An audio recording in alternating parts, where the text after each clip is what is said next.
Gary Kaltbaum is here, Kaltbaum Capital Management, a contributor here, Dan Geltrude, Geltrude and Company founder.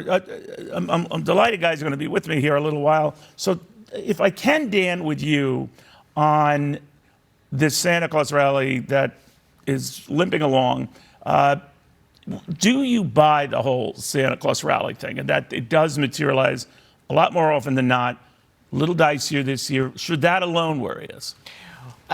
Well, listen, Neil, it is Festivus, so let's air our grievances. I'll get the poll. There we go. So let's air our grievances. Look, this has not been a great year. And look what's happening right now. You have this battle between the Federal Reserve and the federal government. Why? Well, it's a battle over, is inflation better or recession? You have the Federal Reserve putting their foot on the brake while Congress is jamming it on the gas pedal with this spending. So what are investors supposed to think right now? Well, I would say that a recession is on the way, and that's what's been spooking people.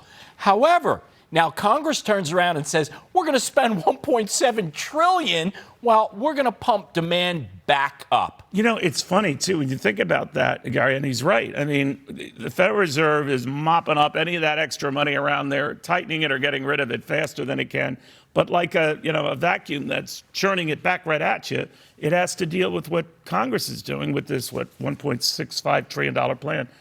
Not helping matters any. Well, the Fed giveth in record amounts, unimaginable record amounts that fueled massive liquidity and all the bubbles and all the craze. They're taking it all away right now, and it's simple as that. It's about the liquidity and, of course, the spending. None of that's surprising. They've shown for the last 20-some-odd years they're going to disrespect the taxpayer and spend us into oblivion. So to me, that's a non-starter. The big issue for me in looking at markets, and you're showing it right now, is the NASDAQ. We were talking during the break, and I didn't want to interrupt. You illustrated the point. We know that NASDAQ is down, about 34% year to date. But some individual issues are down a heck of a lot more than that. Meta is down 65%, Amazon 50%, Netflix 51%, Google over 40%, Apple 27%, Microsoft, Tesla 30%, and 65% respectively. Yikes. If there's anything I can teach the viewers is that the NASDAQ is about risk appetite of the big institutional crowd. And when you have the Dow leading and the NASDAQ lagging, it tells you everything you need to know about the market. They are selling in mass. Do you think that's overdone? I do not think it's overdone. I'm a big believer in reality. We talk overdone, not overdone, but reality is the price you get paid at any given point in time.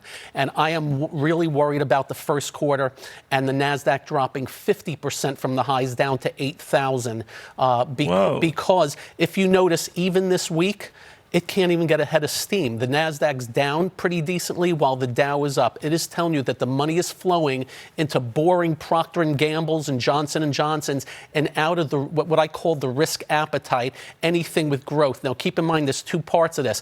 A, they've had monstrous runs throughout the years. They were overdue. But B, if you look at some of So you don't think this is overdone? I do not. You look at some of these companies, Apple's $2.3 trillion. It's very tough to grow, and their growth rates now have been stunted, and now you're getting valuations coming down. I think there's more to go. I hate saying it, but all evidence as of this second is sellers are still plentiful and buyers are just not around.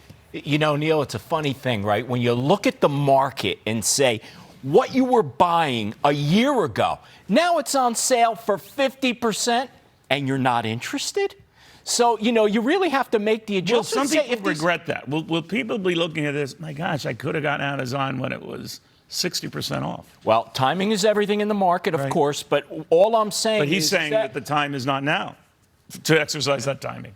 Well, I don't know if I agree 100%. Listen, I think a company like Apple is not going anywhere, and you have the opportunity to buy at significant discounts. I think you have to look at that. So when you go into the new year, do either of you have a posture you're taking to say, all right, this is a little overdone? It doesn't sound like you are, but just to follow up on what you said, going into the new year, any new strategies?